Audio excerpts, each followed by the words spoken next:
Muy buenas noches a la distinguida teleaudiencia, Radio Televisión El Diario.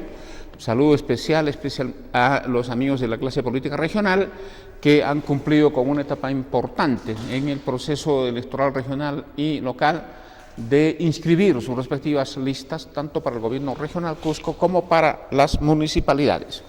Obviamente, ahora están enfrentando la subsanación de observaciones para luego hacer lo mismo con las tachas que se pueden presentar en este proceso.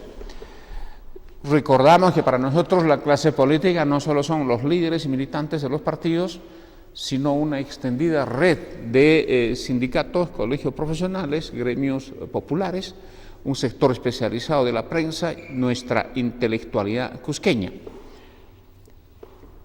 Gratamente seguimos informando de que somos un programa regional con amplia sintonía ciudadana. Programa regional en el sentido de que llevamos estos análisis de economía y política a las 13 provincias de nuestra región Cusco a través de la repetición de nuestro programa en estaciones televisivas locales y también en algunas emisoras radiales. Prácticamente cubrimos toda la región con justamente este programa, algo que a nosotros nos alienta, primero permite saber que estamos avanzando y nos alienta e incentiva a mantener permanentemente la calidad del programa. A partir de las próximas ediciones van a ser intensos en entrevistas y debates con los candidatos, especialmente al gobierno regional Cusco. Reiterada gratitud al periodista Washington Alocía Portilla por la generosa sesión de una hora de producción directa en este programa de Radio Televisión El Diario, Canal 45, y una de repetición los días domingos de 2 a 3 de la tarde. Quiero empezar mi comentario con los temas de economía. El Instituto Nacional de Estadística e Informática ya nos ha dado las cifras de crecimiento del Producto Bruto Interno del mes de mayo. Recuerdo que en el Perú nuestro Instituto Nacional de Estadística e Informática, INEI, tarda aproximadamente 45 días en oficializar las cifras del crecimiento de nuestra economía. ¿Cuánto hemos crecido en mayo? 1.84. ¿Cuánto hemos crecido en abril, o en el mes anterior? 2.01. ¿Y cuánto hemos crecido en marzo? 4.99. O sea, ahí está. Ahí las cifras de la desaceleración en el crecimiento de nuestra economía. Y esto pareciera que va a ser una tendencia general. Este año los organismos especializados están revisando sus proyecciones de crecimiento económico. Acuérdense que era de 6.5% el optimismo con que en enero tanto instituciones públicas como organismos especializados privados estimaban que crecía la economía en esa cifra. Luego se ha ido revisando poco a poco y últimamente el Banco Central de Reserva, con esta cifra de 1.84 de crecimiento en el mes de mayo, su última proyección es que podemos crecer 4.5%.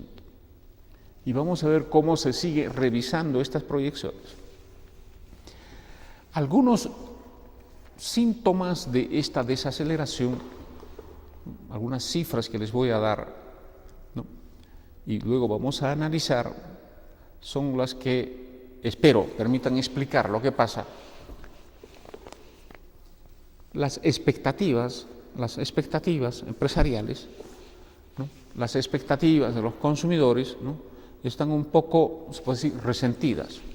Tienen problemas de incertidumbre de qué es lo que puede pasar en la economía y no ayuda el ruido político asociado a fuerte oposición al gobierno, no ayuda a mejorar ese clima de confianza. La confianza podemos medirlo a través, por ejemplo, de inversiones que están pensando hacer los empresarios y empleo que están pensando ofrecer un mayor empleo. En inversiones, la última encuesta de organismos muy especializados a los empresarios señalan de que un 19% de empresarios sí ha decidido aumentar sus inversiones este año, pero un 8% ha decidido reducirla. Por lo tanto, en neto solo un 11% de empresarios aumentarían sus inversiones en este año. En cuanto a empleo, un 30% de empresarios dicen que sí podrían dar más empleo este año y un 12% señala que reducirá su planilla. Por lo tanto, en neto, un 18% de empresarios podrían estar aumentando su demanda de empleo o ofreciendo empleos en el país en este año. En cuanto a inversión privada, esta ha variado solo 3.6% hasta el momento en el primer semestre. Sin duda, la inversión privada de este año va a ser mucho menor que el año pasado. En cuanto a inversión pública, allí sí hay prácticamente un shock negativo, en el sentido de que la reducción de la inversión pública este año va a ser de 15.5% la inversión pública. Y la reducción, el año pasado fue de 15.5% y este año es menos de 7%. Acá mucho tiene que ver la intervención casi generalizada a los gobiernos regionales y locales en temas de corrupción que para fines de investigación, entre otros, requiere de la paralización de muchas inversiones que tenían programadas. Obviamente aquí hay un tema a discutir en el sentido de que los procesos de transparencia, los procesos de intervención judicial, ¿no?, casi siempre toman como instrumento la paralización en el flujo de recursos del sector público asociado a la entidad y las autoridades que están investigadas. Y esto sin duda no permite dar empleos y mejorar el desempeño de nuestra economía. Un dato preocupante también es de que, habiendo el Perú tenido cifras incluso positivas en balanza comercial, o sea, las exportaciones eran mayor que las importaciones. Vendíamos más de lo que comprábamos del exterior y acumulábamos reservas. Eso, este año se creía que iba a haber un déficit solo de 945 millones y la proyección del déficit real es de 2.611 millones. Eso quiere decir que vamos a importar más de lo que exportamos, vamos a comprar más de lo que vendemos en el mercado internacional. ¿Y cómo se cubre la diferencia? En economía sabemos que eso es a través de los recursos que entran básicamente por inversiones de corto y largo plazo. El corto plazo son depósitos a la vista, los famosos dólares golondrinos que entran al sistema, y las inversiones directas son las que vienen a generar se puede decir, emprendimiento empresarial nuevo, y felizmente también hay que resaltar, el Perú tiene un buen colchón de reservas internacionales netas, RIN, más de 60.000 millones de dólares, que son recursos que no son del país. Estamos hablando de cifras y flujos de la economía. Las reservas internacionales netas son los ahorros de usted, señor amigo ciudadano, compatriota, en moneda extranjera, los ahorros de las empresas en moneda extranjera y los ahorros del gobierno en moneda extranjera. Y no son recursos para utilizar según criterios populistas, politiqueros, que muchos ignorantes creen que sí se puede. Algo que ya estamos informando y en el país ya se ha dado un buen debate de que eso no es así. Pero así como privadamente compramos y vendemos del exterior y hay un déficit, privadamente eso, ¿no?, y estadísticamente se puede decir, se cubre con estos ahorros que básicamente son privados y denominados reservas internacionales netas. La inflación parece que se va de las manos se puede decir, ¿no?, al gobierno, que es el que hace los estimados. Se habla de que este año ya no sería 2.5% la inflación, sino 2.8%. Sabemos que las proyecciones a la fecha, tenemos la inflación acumulada es de 2.23% a la fecha. En 6 meses ya estamos en 2.23%. Veremos de qué manera el gobierno cree que solo va a ser 2.8 a final del año, pero con todas estas cifras negativas que vemos y que marcan y explican la desaceleración económica, ¿no?, creemos que podría tranquilamente la inflación sobrepasar el 3%, que es el rango meta máximo que se ha trazado la autoridad económica del gobierno, que es básicamente estableciendo estas metas a través del marco macroeconómico multianual a cargo del Ministerio de Economía y Finanzas en coordinación con el Banco Central de Reserva. Miren entonces los síntomas que tenemos en términos de explicar esta desaceleración. Muy bien, entonces hay un debate al respecto en que unos creen que esta desaceleración es solo de corto plazo y otros que creen que es de largo plazo. Unos creen que esta desaceleración tiene causas solo internas, otros creen que tiene causas externas o una combinación de ellas. Especialmente el gobierno cree que esta desaceleración va a ser revertida, va a haber un punto de inflexión en el segundo semestre de este año. Obviamente, habría que ver qué pasa con los indicadores para el mes de julio, especialmente el crecimiento del Producto Bruto Interno. Y el gobierno, además de decir que es de corto plazo, es solo en el primer semestre y luego mejorará esto en el segundo semestre, cree que la razón fundamental es el sector externo. Es cierto que han bajado los precios de algunos minerales, pero lo que no es cierto es de que el sector externo esté empeorando para abrir oportunidades, ¿no?, para examinar o evaluar las oportunidades que tiene nuestra economía en el mercado externo. Europa está saliendo de la crisis. Estados Unidos ya está empezando a crecer. La gigante economía china está creciendo más de la meta prevista en lo que es ajustar el crecimiento de su economía, que está entre 6 y 6.5 y está empezando a crecer a 7 o más %.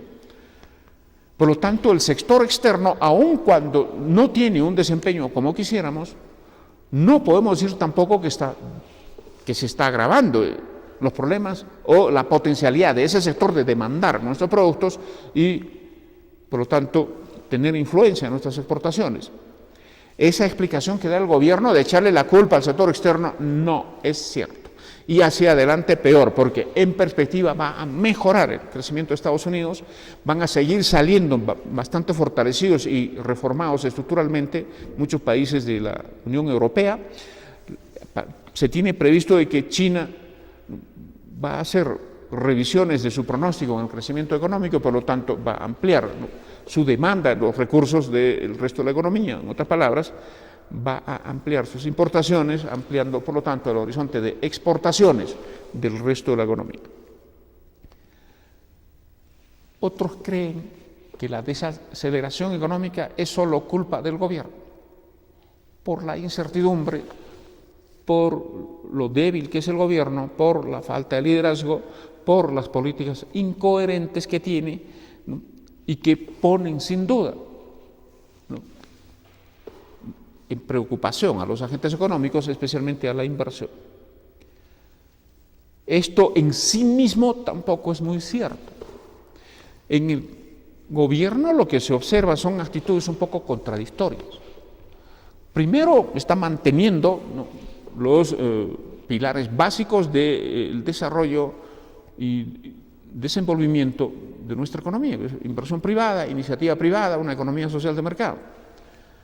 Está anunciando lo que se denomina, entre comillas, paquetes económicos, en los que hay un fuerte componente de destrabar los procedimientos burocráticos, tediosos y costosos para iniciar procesos de inversión, especialmente inversiones bastante significativas, como son inversiones en minería, inversiones en el sector gasífero, petrolero, básicamente en el sector minero energético. Eso tiene que ayudar un poco a mejorar las inversiones para tener también su impacto en el crecimiento, aunque muchos creen de que básicamente todo ese esfuerzo de jalar más inversiones va a mostrar importantes resultados en la economía, especialmente el próximo año, 2015. Pero también el gobierno, ¿no?, a veces da señales de estatismo, ¿no?, señales de populismo, y en el caso del estatismo genera obviamente fuerte incertidumbre en el sector privado, porque ver a un gobierno por un lado haciendo las cosas correctas y por otro lado las cosas incorrectas desde el punto de vista de la economía, de la eficiencia económica, ¿no?, muestra al gobierno como contradictorio.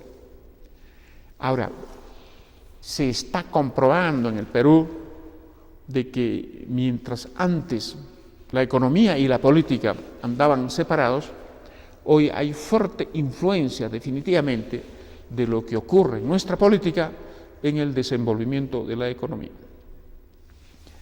Cuando vemos a un gobierno que tiene una aprobación ciudadana cada vez menor, ya llegó a un piso de 22%, fluctúa entre 22 y 25 su oscilación, habiendo bajado de más de, o sea, empezó con más de 50% y ahora ha bajado a esos niveles, impide ver a los inversionistas un horizonte un poco más claro para tomar decisiones de inversión de largo plazo. ¿Qué pasará con este gobierno? ¿Seguirá desaprobado? ¿Tomará decisiones abruptas? ¿Cómo saberlo? Todo eso nos preguntamos cuando queremos invertir. Y todas esas preguntas son las que hoy están entre las inquietudes de quienes quieren invertir en el Perú. Y por lo tanto, al no tener bien claro perspectivas, horizontes, información y proyecciones definidas, normalmente lo lógico es de que no inviertan o reduzcan sus inversiones hasta que el panorama se aclare. Cuando se sigue viendo al gobierno y a la oposición en peleas, en escándalos, en temas de corrupción, esa incertidumbre de qué pasará en este país se afianza, se profundiza. Y en ese esquema se hace mucho más incierto u oscuro, ¿no?, un panorama que ilustre las decisiones de inversión o que anime las decisiones de inversión de los empresarios, o de cualquiera de nosotros si queremos invertir. Por lo tanto, siendo cierto de que hay factores internos políticos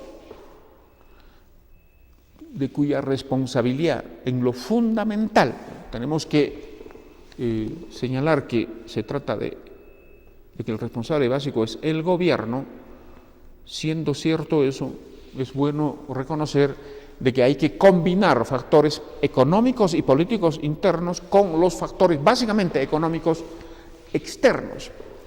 Hemos tenido una adversidad externa y eso está influyendo en nuestra economía porque somos una economía abierta. Si nuestros mercados se achican, tenemos poco que vender y tenemos que reducir la producción, reducir el empleo, el Estado recaudará menos y su capacidad de gasto puede disminuir.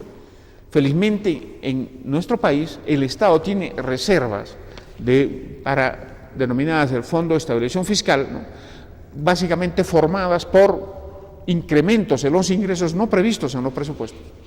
Hasta el momento hay también, por lo tanto, un colchón que tiene el gobierno para aplicarlo y atenuar el proceso de desaceleración de nuestra economía.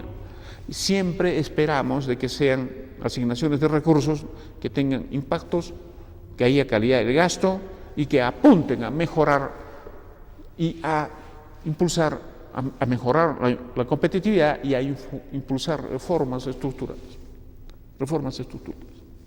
Ahora, otro debate es si tiene que ver en esta desaceleración económica, ¿no?, el problema de nuestras estructuras, ¿no?, un problema estructural y asociado al cual discutir reformas. Primero, es cierto que nuestra economía requiere aumentar el valor agregado de su producción, pero en un proceso en la que ello significa ir mejorando la competitividad y en la que muchas políticas públicas pueden ayudar en eso. No es fácil decir que depende del gobierno que este país sea más industrial.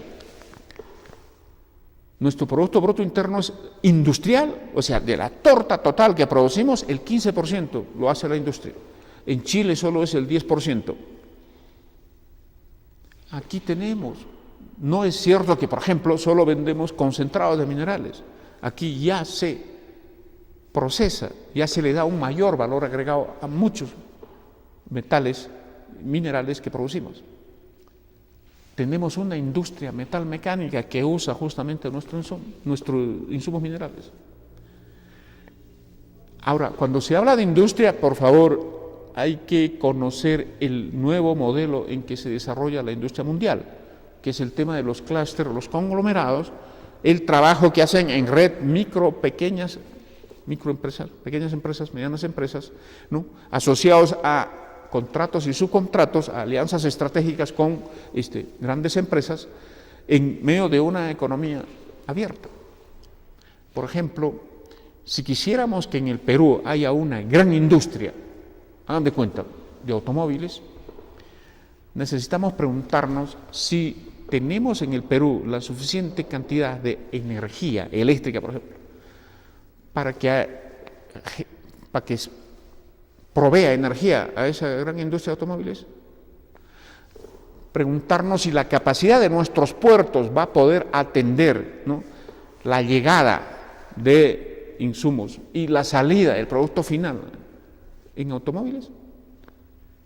Tenemos que preguntarnos si la gran cantidad de empleo que requería esa industria, ¿no?, tiene en el Perú a los trabajadores capacitados para trabajar allí. Hay agua para poder también garantizar ese insumo importante en las industrias.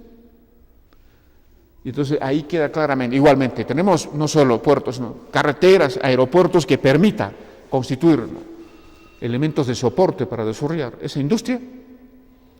Eso es lo que hay que preguntarnos cuando muchos creen que es un tema de voluntad política del gobierno hacer industria. Y entonces cuando vemos a poblaciones, a grupos políticos, oponiéndose a la construcción de centrales hidroeléctricas, atrasando los proyectos de industria térmica, de energía térmica, por ejemplo el gasoducto sur peruano, cuando vemos al SUTEP oponerse a la reforma de la educación, o a gobiernos como Humala que han parado la reforma en la educación, cuando vemos al gobierno que no hace mucho por reducir la brecha en infraestructura que tenemos, entre otros, entonces queda claro que no estamos trabajando para tener las condiciones de ser también un país que tiene industria, en cuyo territorio, asociado al uso de sus recursos y sus eslabonamientos, ¿no?, podemos hacer industria. Entonces, no es un tema de voluntad, ya no estamos en la época en que hay que comprar máquinas viejas y traerlo acá y ensamblar componentes producidas, ¿no?, en otros países y solo acá tener monopolios, dueños de un mercado y vender esos productos finales.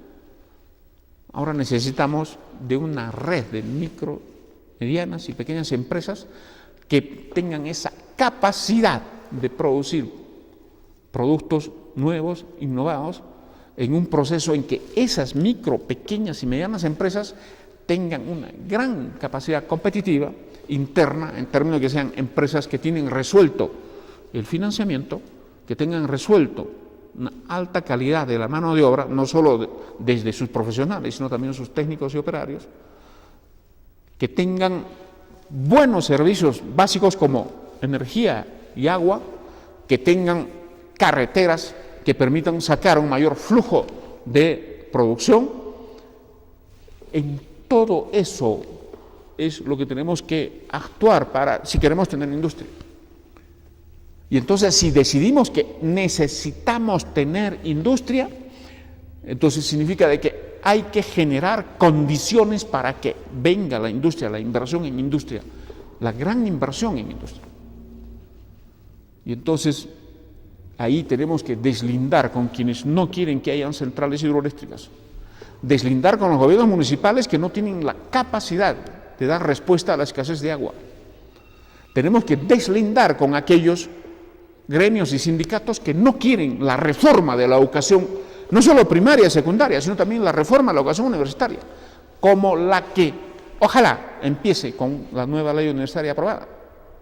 Tenemos que deslindar con los gobiernos, ¿no?, regionales y también nacional, ¿no?, que usan de manera corrupta los recursos en vez de aplicarlos en prioridades que impacten en la competitividad, como por ejemplo carreteras, mejor mantenimiento, mejor interconexión entre interprovinciales, mejor interconexión, ¿no?, entre costa, sierra y selva.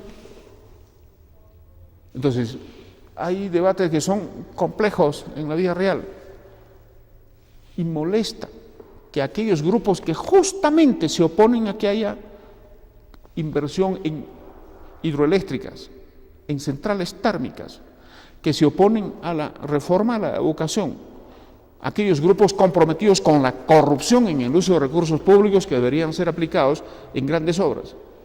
O sea, los enemigos del desarrollo justamente son los primeros en reclamar que el Perú se industrialice y creen que es un tema de varita mágica y decisión del gobierno.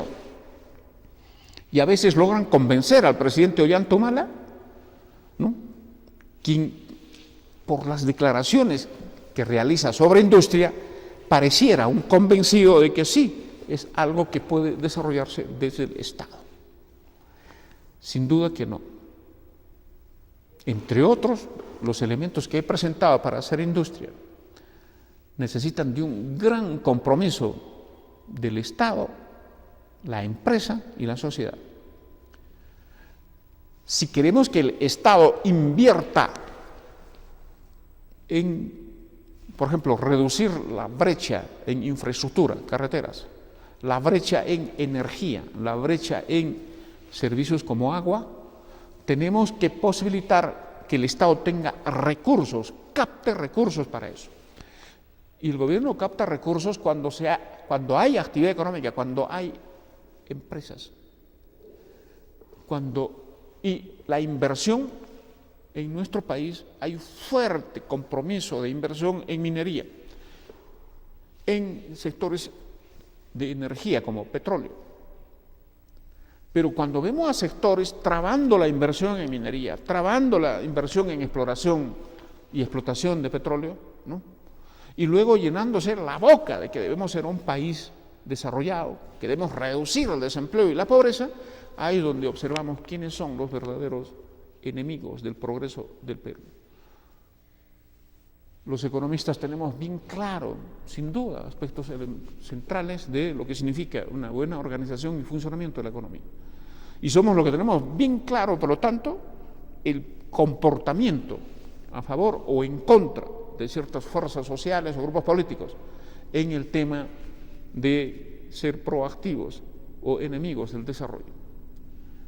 Por lo tanto, no es fácil llenarse la boca de que el tema es de voluntarismo y de Estado. Y, sin duda, hay una agenda de progreso del Perú que tiene que tener un alto consenso político. A eso lo llaman muchos acuerdo nacional, pactos nacionales, políticas de Estado, en la cual, al menos con este gobierno, hemos avanzado muy poco. ¿Alguien me puede decir si el presidente Ollanta Humala ha liderado, ha motivado, está impulsando, ha logrado algún acuerdo nacional entre todas las fuerzas políticas para alcanzar ciertos objetivos o ciertas metas que permitan el progreso del Perú? Sin duda que no. Entonces, cuando un gobierno por su cuenta quiere llevar adelante un cambio sin acuerdo político o incluso contra determinados sectores, ¿no?, eso va al fracaso. Eso va al fracaso. Es bueno, sin duda, que haya una fuerte base de apoyo a una iniciativa, pero sería mucho mejor dentro de los marcos de un acuerdo político en el sector, en los actores de la posible reforma. Eso es lo que estamos observando con la ley universitaria, básicamente apoyada por inmensa docencia universitaria, apoyada por la opinión pública, apoyada progresivamente por los estudiantes. Y curiosamente los líderes políticos y las empresas que invierten, ¿no?, que usan empresarialmente el sector educativo se han opuesto, con fuerte presencia y en representación del Congreso. Los líderes políticos, importantes representantes del Congreso, oponiéndose a una fundamental reforma de un componente básico de la educación que es fundamental para el desarrollo. Los ex rectores de la ex Asamblea Nacional de Rectores, oponiéndose a la ley como si todo estuviera bien en el sistema universitario. Miren, ese es un pequeño elemento de cómo muy buenas iniciativas, aun cuando logren apoyo mayoritario, ¿no?, tienen ruidos, tienen oposición que no permiten construir un clima adecuado para que esa norma constituya y se constituya en un instrumento fundamental del desarrollo en la reforma del sector para el cual está previsto, en este caso de las universidades. Y el presidente Ollanta Humala no ha construido eso. Se critica mucho al fujimorismo de nunca haber pactado, conversado, logrado consensos con grupos políticos. ¿Y Alan García logró consenso? ¿Toledo logró consenso? ¿Humala logró consenso? Entonces, por favor, hablemos de un tema que es de debilidad de nuestra institucionalidad, ¿no?, de una mala actitud de líderes políticos en no querer nunca juntarse, lograr consensos. Estamos hablando, por lo tanto, de un mal nacional de nuestra política.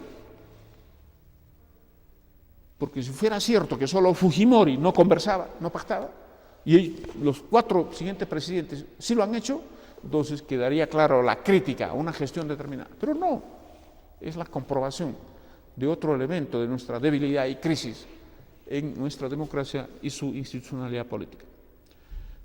Con esto doy pase a una brevísima interrupción del programa y volvemos con un análisis sobre el proceso electoral regional y local, especialmente en nuestra región Cusco.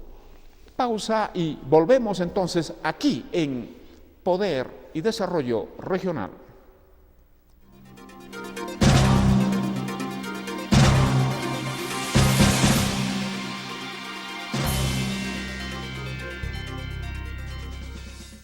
Consuleres, opinión y mercado. Realizamos estudios de mercado para su empresa, consultores y asesores de tesis e investigación, análisis estadístico SPSS en español, estudios de mercado y de precio referencial, imagen institucional y medios de comunicación. Manzana Pata 508 y 999 en Santiago.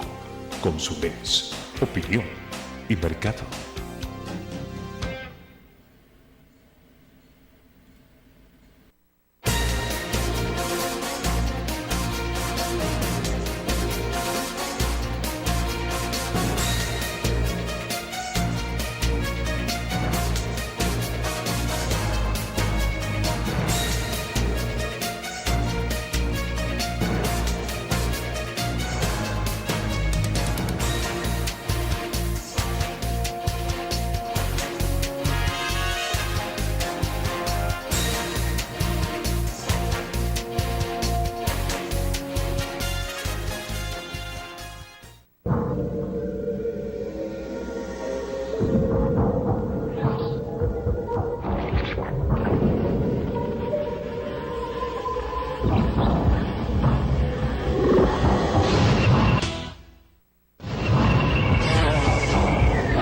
Detente.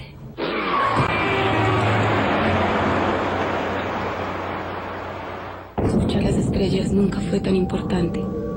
Escucha lo que las estrellas te dicen.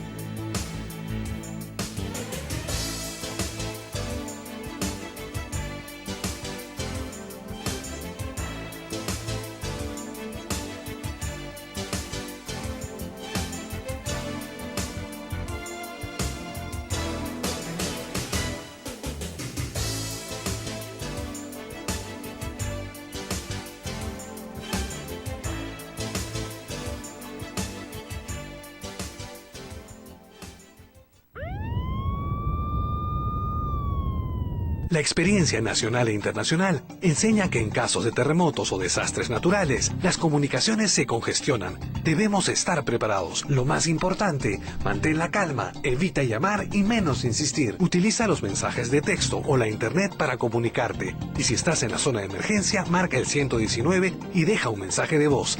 Esta es la comunicación luego de una emergencia. Escribe primero y evita llamar. Mayor información en www.mtc.gov.pe o con tu operador de servicios, Ministerio de Transportes y Comunicaciones.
Muy bien, están inscritas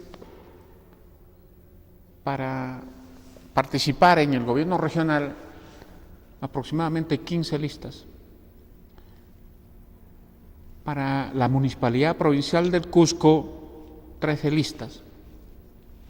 Y en el espectro de candidaturas en las provincias de nuestra región, un total de 19 agrupaciones que han presentado listas. Esa es, en otras palabras, la oferta de candidatos que tenemos, la oferta de listas electorales que tenemos para el gobierno regional, el municipio Cusco y las municipalidades distritales y provinciales en nuestra región. De primera intención,